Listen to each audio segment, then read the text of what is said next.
కిరణమా Calvary తేజమా. దేవుని నామమునకు మహిమ కలుగునుగాక. ఈ వర్తమానం వీక్షిస్తున్న ప్రియ దేవుని బిడ్డలకు ప్రభు నామమున నా వందనములు. ప్రియమైన దేవుని బిడ్డలారా, దేవుని వాక్యమును శ్రద్ధ కలిగి విందాం. ఈ సమయంలో ప్రభు మనతో మాట్లాడబోయే అంశము క్రైస్తవులకు శ్రమలెందుకు. చాలాసార్లు మనం కూడా ఇలా అనుకొని ఉండొచ్చు, మేము దేవుని పిల్లలము కదా, మాకు శ్రమలు ఎందుకు వస్తున్నాయి, మేము క్రీస్తుని నమ్ముకున్నాం, ప్రార్థన చేస్తున్నాము కదా, మాకు శ్రమలు ఎందుకు వస్తున్నాయి. అలా మనకు ఆలోచన వచ్చి ఉండొచ్చు. ఇతరులు కూడా అనేక మంది మనల్ని విమర్శించి ఉండొచ్చు, మీరు క్రైస్తవులు కదా, మీకెందుకు శ్రమలు వస్తున్నాయి, మందిరానికి వెళ్ళుచున్నారు కదా, మీకెందుకు కష్టాలు వస్తున్నాయని. అయితే దేవుని బిడ్డలారా, దేవుని వాక్యం ఏం చెప్తుంది, దేవుని వాక్యములో ఏమి రాయబడింది? క్రైస్తవులకు శ్రమలు రావని బైబిల్ చెప్పలేదు. అయితే శ్రమలు కొన్ని మనము సరిచేసుకోవటానికి వస్తాయి, మన బలహీనతలను. మరికొన్ని మనలను బలపరచడానికి వస్తాయి. అనగా ఆ శ్రమల ద్వారా మనము పాఠాలు నేర్చుకొని పరీక్ష ద్వారా నిరీక్షణ గలవారమై దేవుని యొక్క ఉన్నత శిఖరాలు ఎక్కడానికి, దేవునిలో ఇంకా బలమైన కార్యములు చూడడానికి, దేవుని మేలులు మనము పొందుకోవడానికి ఆ శ్రమలు మనకు ప్రయోజనకరంగా మార్చబడతాయి. కాబట్టి శ్రమలు వస్తున్నాయని కృంగిపోకూడదు, శ్రమలు వస్తున్నాయని ఇతరులు విమర్శించినా బాధపడకూడదు. ఆ తర్వాత మనము పొందబోయే ఆ ఉపకారములను, మేలులను బట్టి ప్రభుని స్తుతించాలి, ముందుకు అడుగులు వేయాలి. ఈ శ్రమలను గురించి బైబిల్ ఏం చెప్తుందో ఒకసారి మనము లేఖనములోని ఒక మాట చదువుదాం దేవుని బిడ్డలారా. రోమీలకు రాసిన పత్రిక 8వ అధ్యాయము 28వ వచనములో ఇలా రాయబడింది: దేవుని ప్రేమించు వారికి, అనగా ఆయన సంకల్పము చొప్పున పిలువబడిన వారికి మేలు కలుగుటకై సమస్తమును సమకూడి జరుగుచున్నవని ఎరుగుదుము. ఇక్కడ మనం ఒక విషయాన్ని గమనించాలి. ఆయనను ప్రేమించే వారికి, ఆయనను నమ్మిన వారికి మేలు కలుగుటకై సమస్తము సమకూడి జరుగుచున్నవి. మన మేలు కొరకై మన జీవితంలో జరిగే ప్రతిదీ కూడా, అది బాధ కావచ్చు, సంతోషం కావచ్చు, కష్టం కావచ్చు, నష్టం కావచ్చు, మన మేలు కొరకై మన జీవితంలో కొన్ని బాధలు వస్తున్నాయి, కొన్ని కష్టాలు వస్తున్నాయి, కొన్ని శ్రమలు వస్తున్నాయి అని ఇక్కడ మనం చదువుకున్నాం. ఒకసారి మనం గమనిస్తే, ఒక ఇనుముగా ఉన్నప్పుడు అది నిష్ప్రయోజనంగా ఉంటుంది. అదే ఇనుమును మనం తీసుకొచ్చి ఒక కొలిమిలో నిప్పులతో కాల్చి సుత్తెలతో దాన్ని సాగగొట్టి ఒక కత్తిగా దాన్ని మార్చి పదును చేసినప్పుడు అది ప్రయోజనకరమైన వస్తువుగా మార్చబడుతుంది, దానికి విలువ పెరుగుతుంది. అలాగే క్రైస్తవులకు వచ్చే కొన్ని శ్రమలు, కష్టాలు, బాధలు, లేదా దేవుని యొక్క పరీక్షలో మనం నిలిచి ఉన్నప్పుడు మన ఓర్పు, సహనము ద్వారా దేవుడు మనలను ఇంకా హెచ్చిస్తాడు, గొప్ప చేస్తాడు అని ఆ మాట సెలవిస్తున్నది. నేను ఒక చిన్న స్టోరీ విన్నా దేవుని బిడ్డారా, అది నేను మీకు తెలియజేస్తా. ఒక రాజుగారు వేటకు వెళ్ళే సమయంలో రాజుగారికి గాయము తగిలి ఆయన యొక్క కాలు బ్రొటని వేలు విరిగిపోతుంది. విరిగిపోయినప్పుడు అందరూ బాధపడుతూ ఉంటారు, అయ్యో రాజుగారు ఆయనకు గాయం తగిలింది, వేలు విరిగిపోయింది అని. అయితే మంత్రి వచ్చి అందరూ బాధపడుతుంటే ఇలా అన్నాడట, అంతా మన మేలుకే అని. రాజుకు బాగా కోపం వచ్చింది. గాయము తగిలి నేను బాధపడుతుంటే అంతా మేలుకే అంటాడని చెప్పి ఇతన్ని తీసుకెళ్ళి బంధించమని చెప్తున్నట సైనికులను. వాళ్ళు ఇతన్ని పట్టుకొని తీసుకువెళుతుంటే అతను మరలా ఇలా అన్నాడట, అంతా మన మేలుకే అని. అలా వ్యక్తిని తీసుకెళ్ళి చెరసాల్లో వేస్తారు. ఒకరోజు రాజు ఒంటరిగా వేటకు వెళ్తాడు. అక్కడ కొందరు వారి దేవతకు బలి ఇవ్వాలని మనుషుల కొరకు వెతుకుతూ ఉంటారట. ఆ సమయానికి రాజు కనపడతాడు. వారు రాజును తీసుకొచ్చి ఒక చెట్టుకు కట్టివేసి తన దేవతకు బలి ఇవ్వాలని సిద్ధపడినప్పుడు వారిలో ఒక వ్యక్తి ఇలా అంటాడట, ఇతను మన దేవతకు బలి ఇవ్వడానికి పనికిరాడు అని. ఎందుకంటే మన దేవతకు బలిచ్చే వ్యక్తి ఏ అంగవైకల్యం లేకుండా ఉండాలి. అయితే ఇతనికి కాలు యొక్క బొటన వ్రేలు లేదు, కాబట్టి ఇతను పనికిరాడని చెప్పి అతన్ని విడిచిపెడతారట. అప్పుడు రాజు ఇలా అనుకున్నాడట, నిజమే కదా మంత్రి చెప్పింది, ఆ రోజు నాకు కాలు యొక్క వ్రేలు విరగకపోతే ఈరోజు నేను ప్రాణాలే పోగొట్టుకునేవాడిని అని చెప్పి రాజుని చెరసాల్లో నుంచి తెప్పించి, నువ్వు చెప్పింది నిజమే, నా కాలు యొక్క బొటన వ్రేలు విరుగుట ద్వారా ఈరోజు నా ప్రాణాలు రక్షించబడ్డాయి. అయితే నాకొక సందేహం, నీవు ఎందుకని చెరసాల్లో వేస్తున్నప్పుడు అది మంచికే అన్నావు, మేలుకే అన్నావు అంటే మంత్రి అన్నాడట, రాజా, వేటకు వెళ్ళేటప్పుడు ఎప్పుడైనా నీ వెంట నన్ను తీసుకెళ్ళేవాడివి, కాబట్టి నీవు వేటకు వెళ్ళిన ఆ దినమున నన్ను కూడా తీసుకుని వెళ్ళేవాడివి. వారు నిన్ను మొదట బంధించి నీకు రేలు లేదు కాబట్టి విడిచిపెట్టేవారు, ఆ తర్వాత నన్ను పట్టుకొని నన్ను బలిగా ఇచ్చేవారు, కాబట్టి నేను చెరసాల్లో పడటము నా మంచికే నా మేలుకి అన్నాడట. నిజంగా కొన్ని సందర్భాల్లో మనము ఏదైతే జరగాలనుకుంటామో అది జరగవు, అది మన మేలు కొరకే కావచ్చు. కాబట్టి ఏదైతే మన జీవితంలో వచ్చే శ్రమ కావచ్చు, కష్టం కావచ్చు, ఇబ్బంది కావచ్చు, దాన్ని చూసి నువ్వు కృంగిపోవద్దు. దీని వెనక దేవుని కార్యం ఏదో ఉంది. దేవుడు నీ పట్ల ఏదో గొప్ప కార్యాలు జరిగించబోతున్నాడు. కాబట్టి ధైర్యముగా, విశ్వాసముగా ఇంకా ప్రభువులో ముందుకు అడుగులు వేస్తూ మనం ప్రార్థన చేసుకుంటూ ఉండాలి. మీకు లేఖనాల్లో కొద్ది విషయాలు నేను తెలియజేస్తా. దేవుని బిడ్డలారా, శ్రమల్లో ఆశీర్వదించబడిన వారు, శ్రమల ద్వారా మేలు పొందిన వారు, కష్టాల్లో దీవెనను చూసిన వారు. మొదటిగా దావీదు గారి గురించి మనము కొద్ది సమయం తెలుసుకుందాం. దావీదు గారు సౌలు దగ్గర ఉన్న దినాల్లో సౌలు దావీదు ఎక్కడ నా రాజ్యాన్ని లాగేసుకుంటాడో అని భయపడి దావీదు మీద లేనిపోని నేరారోపణలు చేసి ఆయనను తరిమివేస్తాడు, అరణ్యాల పాలు చేస్తాడు. దావీదు సౌలుకు కీడేం చేయలేదు, మేలే చేసినాడు. అయినా సౌలు మేలుకు కీడు చేస్తున్నాడు దావీదుకు. ఆ పరిస్థితిలో దావీదు అరణ్యాల్లో తలదాచుకోవాల్సి వచ్చింది. ఎందుకంటే సౌలు రాజు కదా, ఎలాగైనా చంపేస్తాడు అని. దావీదు అరణ్యాల్లో తలదాచుకుంటూ ఉన్న దినాల్లో దావీదు దగ్గరికి కొంతమంది వ్యక్తులు రావడము, దావీదుకు వారు సహకారులుగా ఉండడము, వారు కూడా ఒక చిన్న సైన్యముగా మారడము జరిగింది.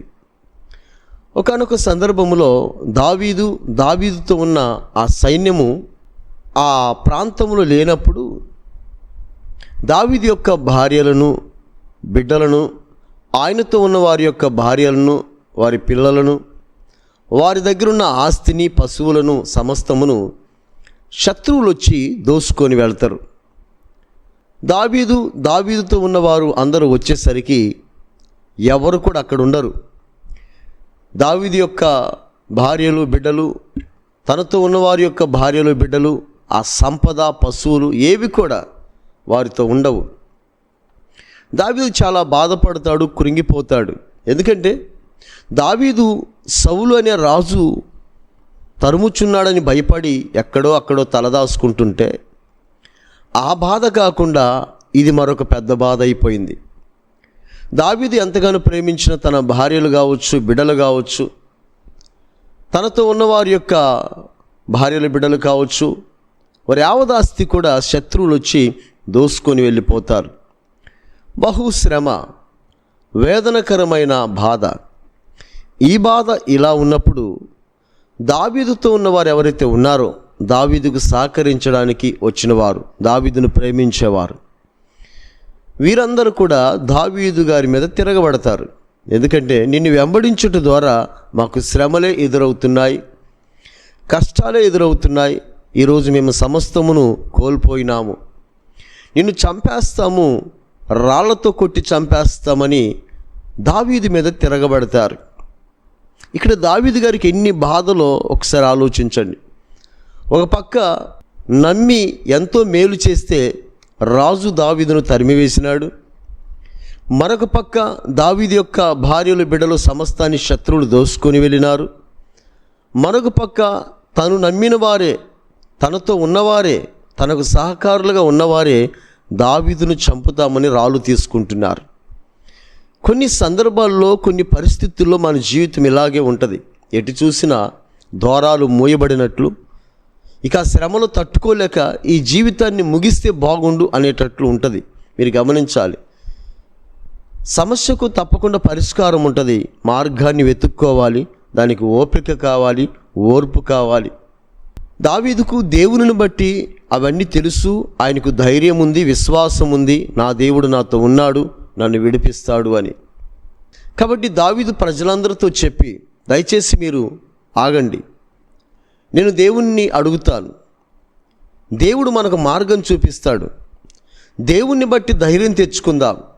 ఈరోజు మనకు శ్రమే వచ్చి ఉండొచ్చు, కష్టమే వచ్చి ఉండొచ్చు, మన జీవితంలో భరించరాని వేదనే వచ్చి ఉండొచ్చు. కానీ దేవుడు ఉన్నాడు, తప్పకుండా చూస్తున్నాడు, ఆయన మేలు చేస్తాడు. తొందరపాటు నిర్ణయాలు తీసుకోవద్దు. చాలామందిని చూస్తున్నాం మనం. కుటుంబంలో ఏ సమస్య వచ్చినా, వ్యక్తిగతంగా ఏ సమస్య వచ్చినా, లేదా చదువులో ఫెయిల్ అయిపోయినా, ఉద్యోగం రాకపోయినా, జీవితంలో ఫెయిల్ అయిపోయినా జీవితాలు ముగిస్తున్నారు. దేవుని బిడ్డలారా, మనిషికి జీవితం ఒక్కసారే. నీవు దాన్ని ముగిస్తే మరలా ఈ లోకానికి రాలేవు. కాబట్టి ఆ శ్రమకు పరిష్కారం ఉంటుంది. నువ్వు జాగ్రత్తగా వెతికితే, నీవు చేయవలసిన పని చేస్తే. చాలామంది ఇవి తెలియక పొరపాటున వారి జీవితాలని అంతం చేసుకుంటున్నారు. దావీదు అటువంటి వాడు కాదు. దావీదు బహుధైర్యవంతుడు, ఆయన దేవుని యందు బహువిశ్వాసం కలిగిన వాడు. శ్రమ వచ్చింది, సమస్య వచ్చింది, కష్టం వచ్చింది, ఈ జీవితం ఇలాగే ఉండదు. దేవుడు మరలా మేలు చేస్తాడు, కృప చూపిస్తాడు. మరొకసారైనా మనం ఆశీర్వదించబడతాం. ఓర్చుకుందాం, నిరీక్షణ కలిగి ఉందాం అన్న మనసు కలిగిన వాడు దావీదు. ఆయనకు దేవుడు అంటే అంత నమ్మకం, విశ్వాసం. అందుకనే ఆ శ్రమలో దావీదు గారు ఎపోదు తెమ్మని ఒక యాజకుణ్ణి పిలిచి, దేవుణ్ణి అడుగు, దేవుడు మాకు సహాయం చేస్తాడా అని చెప్పినప్పుడు ఆయన దేవునికి ప్రార్థన చేస్తే దేవుడు చెప్తాడు, భయపడవద్దు, దిగులు పడవద్దు, బాధపడవద్దు, వచ్చిన శ్రమకు కృంగిపోవద్దు, నేను మీకు తప్పకుండా సహాయము చేస్తాను అని దేవుడు చెప్తాడు దావీదుకి. అదే దావీదు ప్రార్థన చేయకపోతే, భయపడి పారిపోతే, కృంగిపోయి ఆత్మహత్య చేసుకుంటే ఆయనకు దేవుని సహాయం దొరికేది కాదేమో. కాబట్టి శ్రమలో ధైర్యంగా ఉండాలి, విశ్వాసంతో ఉండాలి, ప్రభు మీద ఇంకా నమ్మకం ఉంచి ముందుకు అడుగులు వేయాలి. తప్పక నువ్వు మేలు చూస్తావు. సరేనని చెప్పి ఆ మాటను తీసుకొని దావీదుతో ఉన్న వారందరూ కలిసి, ఎవరైతే శత్రువులు ఉన్నారో, తన కుటుంబాలను, భార్యను, బిడ్డలను తీసుకొని వెళ్ళిన వారు, తమ సమస్త ఆస్తిని తీసుకొని వెళ్ళిన వారు, వారిని వెంబడిస్తూ ఉన్నారు దావీదు వాళ్ళు. ఎక్కడ కూడా వాళ్ళు కనిపించలేదు. దేవుడైతే చెప్పినాడు, తప్పకుండా వాళ్ళని మీకు నేను అప్పగిస్తాను అని. ఆ నమ్మకంతో దావీదు గారు ముందుకు అడుగులు వేస్తాడు. చాలా దూరం వెళ్ళిన తర్వాత ఒక వ్యక్తి దావీదు గారికి కనపడతాడు. అతను అనారోగ్యంతో బలహీనుడై అక్కడ పడి ఉంటాడు. దావీదు అతని యొద్దకు వచ్చి అతనితో మాట్లాడి, నీవెవరివి, ఎక్కడి వాడివి, ఇక్కడ ఎందుకున్నావు అన్నప్పుడు అతను ఒక చిన్న సమాచారము దావీదు గారికి చెప్తాడు. అదేమిటంటే, అయ్యా మేము పలాని ప్రాంతం నుంచి వస్తున్నాము, అయ్యా మేము అమాలేకీయులము, ఆ ప్రాంతం నుంచి వచ్చినాము, ఇప్పుడే మేము కొందరిని దోసుకొని వస్తున్నాము. అయితే నాకు జబ్బుగా ఉందని నా యజమానుడు, నేను నిష్ప్రయోజకుడునని నన్ను వదిలేసి వెళ్ళిపోయినాడు. కాబట్టి నేను ఈ ఎడారిలో చనిపోయేటట్లు ఉన్నాను అంటే దావీదు అంటాడు, నేను నీకు సహాయం చేస్తా, నీకు ఆహారం అందిస్తా, నీకు మేలు చేస్తా, అయితే నువ్వు నాకు సహాయం చేస్తావా? ఏంటంటే ఆ సైన్యము ఏ వైపుకు వెళ్ళిందో మాకు దారి చూపించు, తప్పకుండా నీకు నేను మేలు చేస్తానన్నప్పుడు ఆ వ్యక్తి అంటాడు, నా యజమానునికి నీవు నన్ను అప్పగించనంటే తప్పకుండా సహాయం చేస్తానంటాడు. వెంటనే దావీదు అతను లేవనెత్తి అతనికి ఆహారమును అందించి బలపరిచి ఆ దావీదుకు వారితో వెళుతున్న సైన్యానికి ముందుగా తీసుకువెళ్తారు. చూడండి, దేవుడు ఎలాగైనా కార్యం చేయగలడు. ఒక వ్యక్తి ఇతను పనికిరాడు, నిష్ప్రయోజకుడని పడవేసి వెళ్ళిపోతే ఆ వ్యక్తి దావీదుకు పనికొచ్చినాడు. దేవుని స్తోత్రాలు కలుగును గాక. అందుకే ఏ మనుషుని కూడా మనం తీసివేయకూడదు, ఎవరిని పనికిరాని వాడు అని అనకూడదు. ఎవరితోనైనా మనకు అవసరం ఉంటుంది. ఒకసారి ఎలుకలన్నీ కలిసి సమావేశం వేసుకొని ఏనుగులతో మాట్లాడాలని అనుకునేయట. ఏమంటే ఆ దారిన ఏనుగులు వెళుతున్నప్పుడు వాటి కాళ్ళ కింద పడి మన జాతి అంతరించిపోతుంది, కొంచెం చూసుకొని వెళ్ళమని ఏనుగులకు చెప్దామని ఎలుకలన్నీ సమావేశం ఏర్పాటు చేసుకునేయట. అప్పుడు ఒకరోజు ఏనుగుల దగ్గరికి వెళ్ళి ఎలుకలన్నీ అడిగినాయట, దయచేసి మీరు వెళ్ళేటప్పుడు కొంచెం చూసి వెళ్ళండి, మీ కాళ్ళ క్రింద పడి మా వాళ్ళు చాలామంది బలైపోతున్నారు, రిక్వెస్ట్గా బ్రతిమలాడుతున్నామని ఎలుకలన్నీ అడిగి, ఏదైనా మేము కూడా మాకు మేలు చేస్తే మీకు కూడా మేలు చేస్తామని అన్నప్పుడు ఏనుగులు నవ్వుకొని, మీరెంత, మీ బ్రతుకెంత, మీ ఆయుష్ ఎంత, మీరు మాకు మేలు చేస్తారా?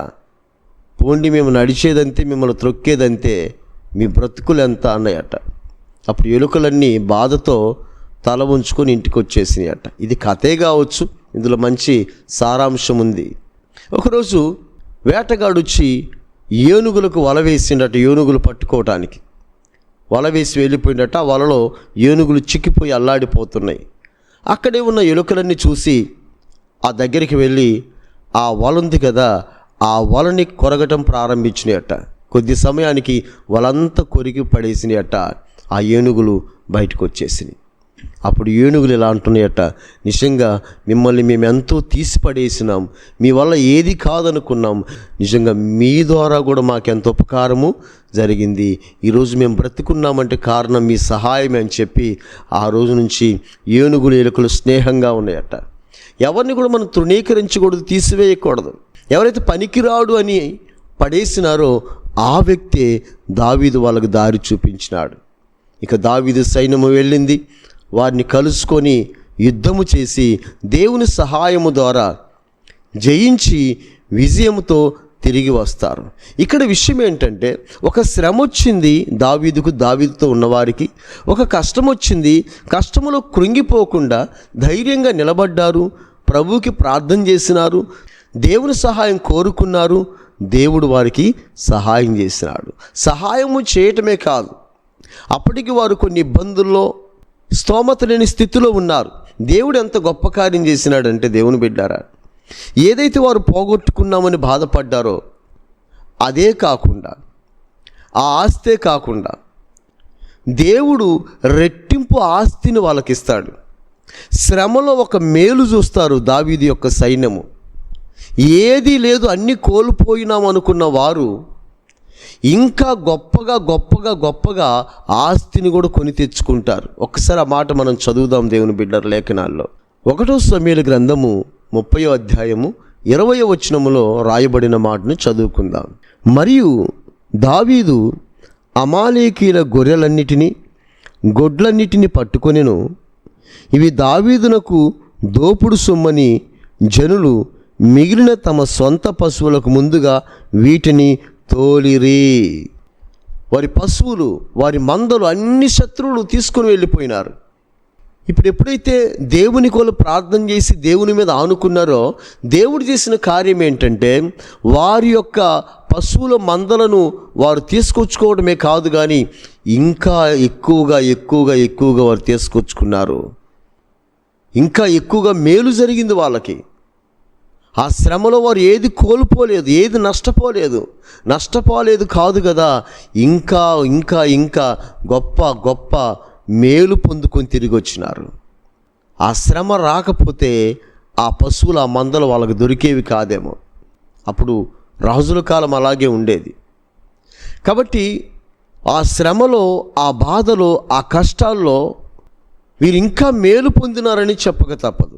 నీ జీవితంలో కూడా ఎన్ని శ్రమలు వచ్చినా, ఎన్ని బాధలు వచ్చినా, ఎన్ని కష్టాలు వచ్చినా కృంగిపోవద్దు. దాని ద్వారా ఏదో మేలు నువ్వు చూడబోతున్నావు, ఏదో దీవెన దాచబడి ఉన్నది, దేవుని యొక్క కృప నువ్వు చూడబోతున్నావు. అదే దావీదు జీవితంలో జరిగింది. మరొక సందర్భాన్ని మనము ధ్యానం చేస్తే, యోబు గారు బహునీతిమంతుడు, యథార్థవంతుడు, ఆయన వంటి భయభక్తి కలిగిన వాడు ఆ దినాల్లో ఎవ్వరు లేరట, ఊజు దేశ ప్రాంతంలో కానీ ఎక్కడైనా. అటువంటి వ్యక్తి జీవితంలో కూడా శ్రమలు వచ్చినాయి. కొంతమంది అంటారు, ఇతను మంచివాడే కదా, వీళ్ళు మంచివాళ్ళే కదా, వీళ్ళు ప్రార్థనకి వెళ్ళేవారే కదా, వీళ్ళకి ఎందుకు శ్రమలు వస్తున్నాయి? మరి యోబు బహునీతిమంతుడని రాయబడింది, దేవుడే సాక్ష్యం ఇచ్చినాడు. ఊజు దేశమందు ఆయన యథార్థవంతుడు, నీతిమంతుడు, దేవుని యందు బహుభయభక్తి కలిగి ఇతరులకు దాన ధర్మాలు చేయవాడు.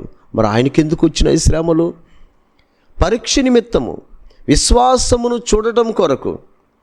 ఆయన మేలు చేస్తేనే నన్ను ఆరాధిస్తాడా, శ్రమల్లో కూడా ఆరాధిస్తాడని దేవుడు పరీక్షించాలని ఆయన జీవితంలోకి అపవాదికి అవకాశం ఇచ్చినాడు. ఎన్నో శ్రమలు పడ్డాడు. 10 మంది బిడ్డలను కోల్పోయినాడు. ఒంటెలను, ఎద్దులను, గుర్రములను, గాడిదలను, పనివారిని, సమస్త ఆస్తిని కోల్పోయినాడు. శరీరం అంతా కూడా కురుపులో రోగముతో చూపించుకోవడానికి కూడా డబ్బులు లేని స్థితిలో ఆయన చిన్న పెంకుతో గోక్కొని కూడా ప్రభుని స్తుతిస్తున్నాడు. భార్య వచ్చి దూషించమని చెప్తుంది, దేవుణ్ణి తిరుగుబాటు చేయమని చెప్తుంది. ఆయన అంటాడు, మూర్ఖురాలు వలె నువ్వు మాట్లాడుతున్నావు, దేవుడే ఇచ్చినాడు, దేవుడే తీసుకున్నాడు అంటున్నాడు. స్నేహితులు వచ్చి నువ్వు పాపివి, ఏదో పాపం చేసినావు, లేకుంటే నీకెందుకు ఇలా జరుగుతుందని విమర్శిస్తున్నారు. చూడండి, శ్రమలు వెంబడి శ్రమలు, శ్రమలు వెంబడి శ్రమలు. సమస్తాన్ని కోల్పోయినాడు. శరీరానికి అనారోగ్యం వచ్చింది. భార్య, స్నేహితులు దూషిస్తున్నారు, నిందిస్తున్నారు. ఎందుకు ఈయనకి ఇన్ని శ్రమలు, ఎందుకు ఈయనకి ఇన్ని కష్టాలు అని చెప్పి మనం అనుకుంటాం. ఆయన కూడా అనుకొని ఉండొచ్చు, ప్రజలు అనుకొని ఉండొచ్చు ఆ దినాల్లో. కానీ అవన్నీ ఆయనను ఇంకా బహుగా దీవించడానికని బైబిల్ చెప్తుంది. ఆ పరీక్షలో నిరీక్షణ ద్వారా, విశ్వాసము ద్వారా ఇంకా బహుగా దీవించబడటానికి దేవుడు అనుమతించినాడని బైబిల్ చెప్తుంది. కాబట్టి దేవుని బిడ్డలారా, ఆయనకి శ్రమ వచ్చింది, కష్టం వచ్చింది, ఎన్నో నిందలు పడ్డాడు, అవమానాలు చూసినాడు. అయినా ఆయన జీవితము ముగించబడలేదు. ఆయన జీవితము శాపానికి అప్పగించబడలేదు. ఆయన జీవితము నశించిపోలేదు. ఆయన తిరిగి రెట్టింపు ఆశీర్వాదాలు చూసినాడు. లోకస్తులకు శ్రమలు వస్తే నశించిపోతారేమో కానీ క్రైస్తవులకు శ్రమలు వస్తే వారుగా నిలబడగలిగితే, ఓర్చుకొనగలిగితే రెండంతల ఆశీర్వాదం చూస్తారు, రెండంతల ఆశీర్వాదం చూస్తారు. ఒకసారి ఆ మాట చదువుదాం దేవుని బిడ్డల బైబిల్ గ్రంథంలో.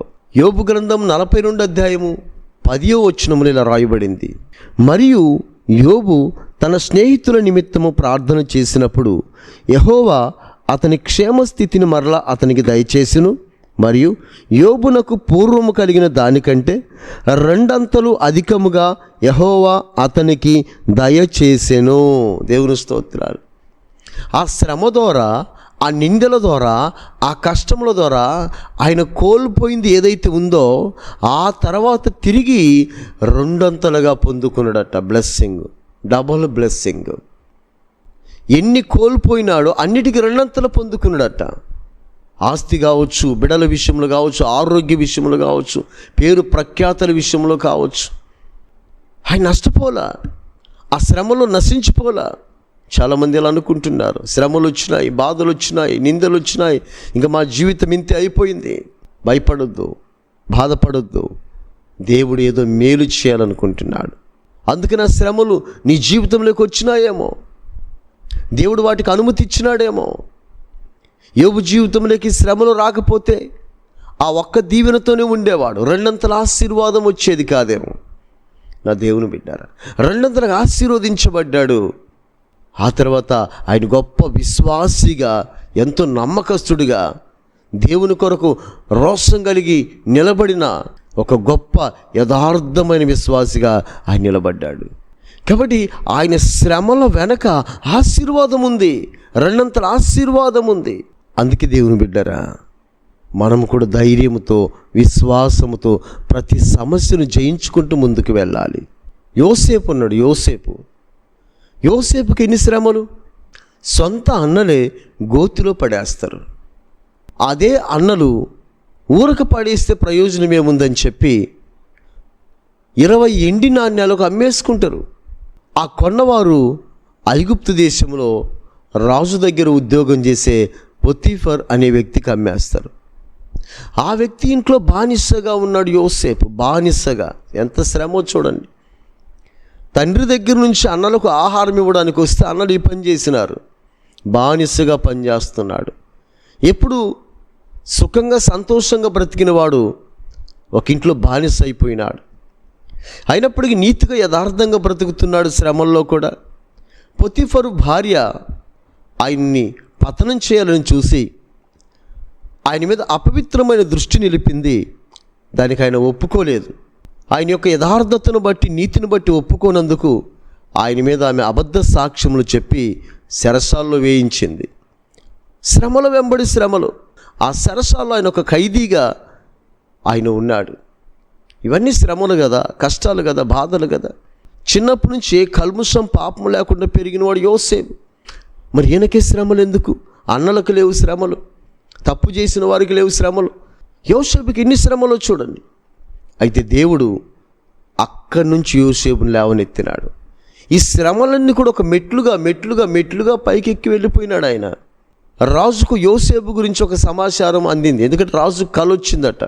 కళాభావం చెప్పి వాళ్ళ దేశంలో ఎవరు లేరు.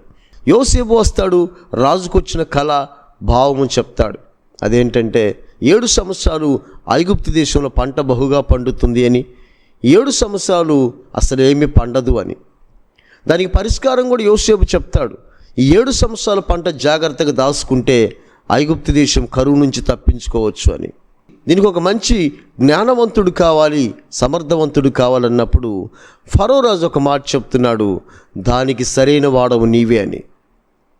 యోసేపుని ఫరో రాజు హెచ్చించినాడు, గణపరిచినాడు, సింహాసన స్థానానికి తీసుకువెళ్ళినాడు. ఒక మాట అంటాడు ఫరో రాజు, ఈ దేశంలో కేవలం పేరుకు మాత్రం నేను రాజును, కానీ ఈ దేశమంతా నీ చేతులకు అప్పగించబడుతుంది. నువ్వు ఏది చేయమంటే అది చేయాలి. చూద్దాం ఆ మాట కూడా మనం. ఆదికాండం 41:41 మరియు ఫరో చూడుము, ఐగుప్తు దేశమంతటి మీద నిన్ను నియమించి ఉన్నానని యోసేపుతో చెప్పాను. ఐగుప్తు దేశం అంతటి మీదట. నేను అనుకుంటా, ఈ శ్రమలు రాకపోతే యోసేపు ఎక్కడుండేవాడో? గోతిలో పడవేయబడకపోతే, ఇస్మాయేలీలకు అమ్మివేయబడకపోతే, పొతిఫర్ ఇంట్లో బానిసగా ఉండకపోతే, ఆ నిందలు అనుభవించకపోతే, చెరసాల్లో పడకపోతే ఆయన ఐగుప్తు రాజు స్థానానికి వెళ్ళేవాడు కాదు. ఆయనకు వచ్చిన శ్రమలను బట్టి కృంగిపోలేదు, తప్పు మార్గములోకి వెళ్ళిపోలేదు. దేవునికి విధేయత కలిగి జీవించినాడు, యథార్థత కలిగి జీవించినాడు. ఆ శ్రమలు ఆయన ఒకరోజు ఐగుప్తు రాజు స్థానానికి తీసుకెళ్ళినాయి. ఈ శ్రమలు ఇలాగే ఉండవు, ఈ కష్టాలు ఇలాగే ఉండవు, ఈ శోధనలు, ఈ బాధలు ఇలాగే ఉండవు. ఒకరోజు నీకు విడుదల దొరుకుతుంది. రెట్టింపు, ఇంతకు ముందు కంటే రెట్టింపు ఆనందాన్ని, క్షేమాన్ని నువ్వు చూస్తావు. ప్రార్థన చేద్దాం. సర్వోన్నతుడా, కృపగలనైన స్తోత్రములు పరమ తండ్రి, నిజముగా మీరు లేఖనముల ద్వారా సెలవిస్తూ ఆయనను ప్రేమించు వారికి సమస్తమును వారి మేలు కొరకే సమకూడి జరుగుచున్నావని మీరు తెలియజేసినారు నాయన. నిజంగా నీ పిల్లల జీవితంలో వచ్చే శ్రమలు, కష్టాలు, నిందలు, అవమానాలు ఏవైనా తర్వాత వారిని హెచ్చిస్తాయని, ఉన్నత శిఖరాలకు తీసుకువెళ్తాయని అయ్యా, మా జీవితాల్లో కూడా మీ మేలు, మీ దీవెన, మీ ఆశీర్వాదం చూసినట్లు కృప చూపించండి. ఎవరైతే బాధల్లో ఉన్నారో, శ్రమల్లో ఉన్నారో, కృంగిన స్థితిలో ఉన్నారో, అయ్యా ఇబ్బందులు అనుభవిస్తున్నారో వారందరికీ విడుదల దయచేసి, వారందరికీ మీ కృప చూపించి మేలు చేసి సహాయము చేయమని వేడుకుంటున్నా. యేసయ్య నామములో అడిగి వేడుకొనుచున్నాము తండ్రి, ఆమేన్. నీ వాక్యము యేసయ్య